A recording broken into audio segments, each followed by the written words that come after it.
Caríssimos irmãos e irmãs, a igreja hoje tem a alegria de celebrar a memória de São Nicolau de Tolentino. Eu tive a alegria de trabalhar um período curto na igreja dele, lá em Tolentino, quando eu estudava na Itália. Então, tive essa alegria e pude rezar pertinho lá do seu corpo, que está lá, incorrupto. Pois bem, São Nicolau de Tolentino, ele nasceu em 1245. Seus pais esperavam muito um filho e o filho não chegava. E depois de muito tempo de espera e de sofrimento, aquele casal queria muito receber aquela graça. Depois de muito tempo de espera e de sofrimento, a mãe fez uma promessa a São Nicolau de Mira. Foi ao santuário dele, de São Nicolau de Mira, e prometeu que se um filho tivesse, colocaria o nome do seu patrono, colocaria o nome de Nicolau. E assim aconteceu. Nicolau nasceu, e ela também prometeu que naquilo que dependesse dela, ela iria incentivar para que ele seguisse a vida religiosa. Pois bem, nasceu o menino, e o menino desde pequeno demonstrava essa inclinação religiosa, essa inclinação para as coisas espirituais. Foi estudar na escola dos cônegos regulares de Santo Agostinho.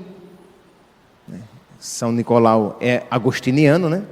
Foi estudar na escola dos agostinianos, e era um menino muito inteligente, e alguns começaram a ver que ele seria um bom professor, ele teria uma grande carreira neste sentido. Só que o menino percebia já no seu coração uma inclinação para a vida religiosa. Ele não queria ser grande, seguir carreira, mas ele queria se consagrar a Cristo. E um dia, na missa, ouvindo o padre pregando, o padre que pregava, que falava a respeito desses versículos aqui, da primeira carta, da primeira epístola de São João, capítulo 2, versículo 15, que diz: não ameis o mundo, nem as coisas do mundo. Se alguém ama as coisas do mundo, o Espírito de Deus não está nele. O mundo passa com a sua figura, mas quem faz a vontade de Deus permanece eternamente. E aquele menino de 14 anos foi tocado pela sabedoria de Deus, isto é, a figura deste mundo passa.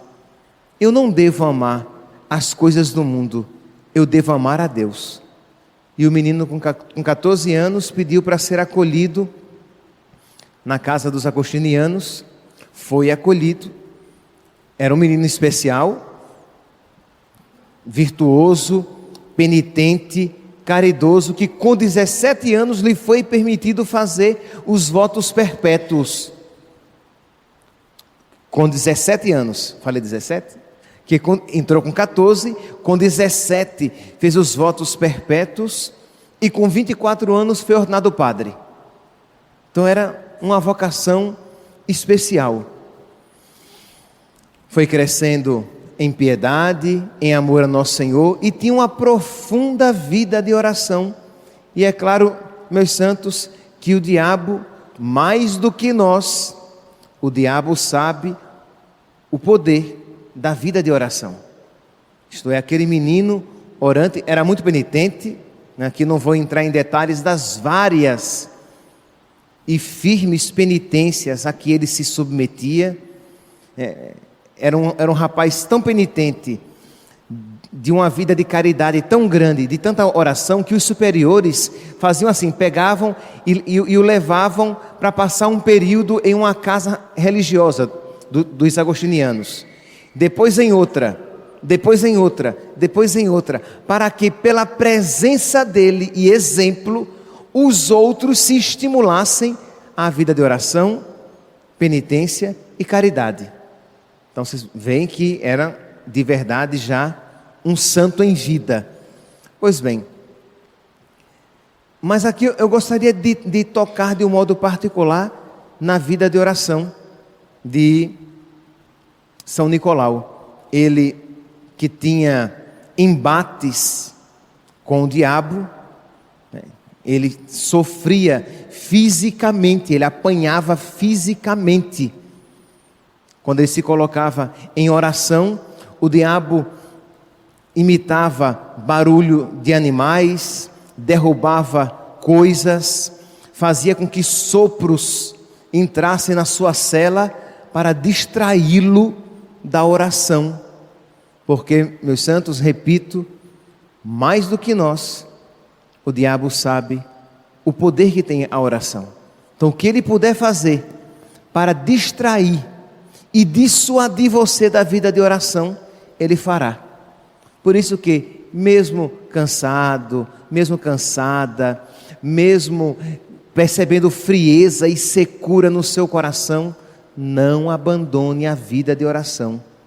Mesmo que você ache que a oração já não é mais, não está sendo eficaz, que aquela oração para você tão sem graça, não tem efeito nenhum, não abandone a vida de oração. Suplique a Deus a graça de você ter uma vida de oração mais profunda. Suplique a Deus a graça de você melhorar a sua vida de oração. Mas a pior oração é a oração que não é feita. Esta é a pior. Então, em nenhuma situação, abandone a vida de oração. E São Nicolau perseverou na vida de oração, apesar dessas contrariedades. O diabo, vendo que não iria conseguir neste sentido, começava então a espancá-lo fisicamente. Imagine que São Nicolau foi tantas vezes espancado fisicamente que ele se tornou coxo. No final da sua vida, ele já morreu manco, coxo, arrastando uma perna de tantas surras que ele levava. E aqui vocês podem imaginar que também, de alguma maneira, causava um incômodo na casa, porque no meio da noite, aquele agostiniano que gritava, e o barulho que se ouvia na cela, como que alguém sendo jogado na parede, e quando entravam estava lá o religioso, todo quebrado, sangrando no chão. E é claro, meus santos, que hoje nós olhamos e dizemos, era o diabo. Nós acreditamos naquilo que o religioso falava, mas na época haveria quem não acreditasse. Vocês lembram? Um santo mais próximo e conhecido a nós, Padre Pio, não havia quem dissesse que ele mesmo perfurava as suas mãos para dizer que eram as chagas? Não havia quem dissesse que ele colocava coisas, líquidos vermelhos, para indicar que era sangue? Pois bem, sempre há perseguições, e às vezes perseguições de pessoas mais próximas, e era o caso também de São Nicolau, que sofrendo, sendo perseguido, alguns não acreditando, chegou um momento, mas mesmo assim, o diabo percebeu que não iria conseguir dissuadi-lo da vida de oração, com aquilo que ele estava fazendo, com as surras que ele aplicava e com as perseguições entre os seus irmãos. Então começou a insinuar-lhe pensamentos, isto é, suas penitências não servem de nada. Você já está sendo um incômodo e um peso para os agostinianos. Olha o incômodo que você está causando. E aí começou no coração dele a brotar escrúpulos, dele achar que aquelas penitências que ele estava fazendo e aquelas orações a que ele se submetia não eram agradáveis a Deus. Alguns santos tiveram essa experiência. São Francisco de Assis, nos últimos dias, no último período da sua vida, ele entrou nessa angústia sem ter certeza se aquilo que ele tinha feito era a vontade de Deus. Ele pedia que Deus falasse e lhe desse uma palavra confirmando que tudo aquilo que ele tinha realizado era de Deus. Pois bem, esse escrúpulo que começou a visitar o coração de São Nicolau, e ele angustiado e sendo tentado a perder a confiança, a certeza do valor das suas penitências e do seu sofrimento. Meus irmãos, aqui eu gostaria de iluminar esta passagem da vida de São Nicolau com uma palavra do então, no dia 13 de maio de 2010, do então Papa Bento XVI, quando lá em Fátima, ele se encontrou com vários doentes. E quando ele se encontrou com aquela multidão de pessoas de cadeira de rodas, de pessoas com câncer, de pessoas deficientes físicas, que tinham alguma deficiência física, ele, com aquelas pessoas, ele disse: eu também gostaria de me encontrar com os meus colaboradores mais próximos. Ele queria se encontrar com os doentes, a quem ele considerava os colaboradores mais próximos deles. E ele disse: meu irmão e minha irmã, tu tens um valor tão grande para Deus, que Ele, Deus, se tornou homem para poder compadecer como homem. Diante daquelas pessoas que sofriam, Jesus disse: olha, Jesus se fez homem para se fazer semelhante a vocês, para sofrer. A gente até se espanta quando ouve algo nesse sentido. E continuava o Papa: por isso, com esta esperança no coração, poderás sair das areias movediças da doença e da morte e pôr-se de pé sobre a rocha firme do amor divino. Por estas palavras, poderás superar a sensação de inutilidade do sofrimento que desgasta a pessoa desde dentro e a faz sentir-se um peso para os outros, quando na verdade o sofrimento vivido como Jesus serve para a salvação dos irmãos. Então o Papa Bento dizia para aquelas pessoas: olhem, o sofrimento de vocês, se vocês viverem unidos a Jesus, isso servirá de salvação para os seus irmãos. Este sofrimento é uma fonte de bênção, e Jesus se fez homem para sofrer, porque ele, como Deus em si, não teria como. Então o Papa queria dar um alento àquelas pessoas, abrindo o coração delas à fé, o valor salvífico que tem o sofrimento. Voltemos então agora lá para São Nicolau de Tolentino.